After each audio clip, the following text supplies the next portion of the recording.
Hello hi, welcome to my channel. అందరూ మీ ఇంట్లో గణేషుని నిమజ్జనం చేశారా లేదా? ఈరోజు అయితే మా ఇంట్లో నిమజ్జనం అవుతుంది.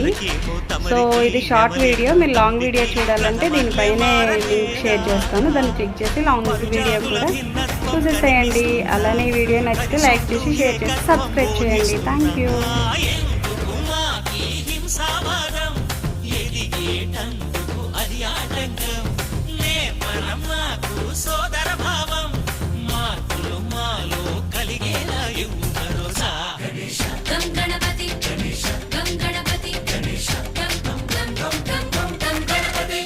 జై జై గణేశ, జై కొడత గణేశ, జయములిప్పు బొజ్జ గణేశ. హై హై గణేశ, అడిగేస్తా గణేశ, అభయమిప్పు బుజ్జి గణేశ.